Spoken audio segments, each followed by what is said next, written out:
उससे पूछता है कि क्या तुम ठीक तो हो, तुम्हें चोट तो नहीं लगी। तभी हाना भी एक्साइटेड होते हुए उसे गले लगा लेती है और कहती है हाँ मैं बिल्कुल ठीक हूँ। फिर रात को हाना अपने बेस्ट फ्रेंड के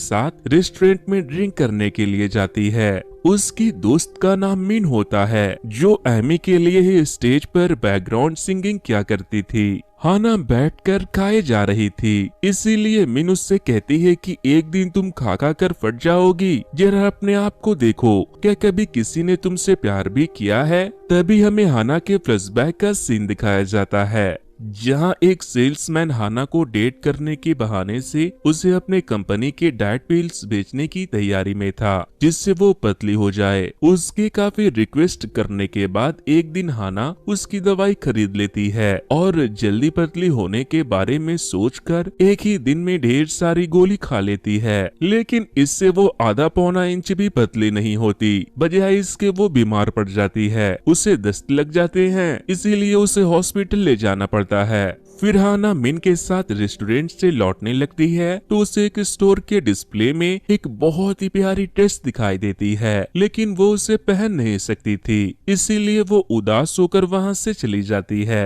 हाना और मिन वहां से एक टैटू आर्टिस्ट के पास जाते हैं और हकुना मटाटा के सिंबल वाला एक जैसा टैटू बनवाते हैं। नेक्स्ट डे वो फिर से एमी के लिए कॉन्सर्ट करने के लिए जाती है। कॉन्सर्ट के बाद सैंग हाना को पागल खाने छोड़ने जा रहा था क्योंकि उसके डैड वहीं रहते थे। तभी वो कहता है कि सभी को तुम्हारी तरह होना चाहिए, तुम बहुत अच्छा गाती हो।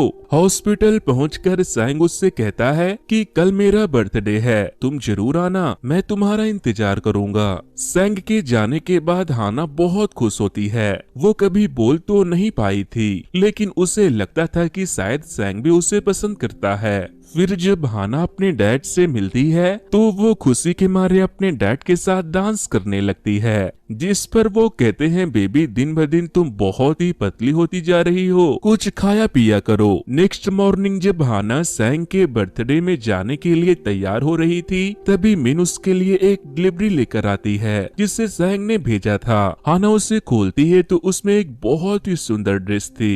हाना उस ड्रेस को पहनकर रेडी हो जाती है और फिर सैंग के पार्टी में जाती है। सैंग हाना को देखकर उसे अपने पास आकर बैठने को कहता है। वो उसके पास बैठने लगती है तो कॉस्मेटिक कंपनी का प्रेसिडेंट चोई, जो सैंग का भाई भी था, वो हाना से कहता है कि तुम अपना कोट उतार कर आराम से कंफर्टेबल हो जाओ। जिसके बाद हाना अपने कोट को उतार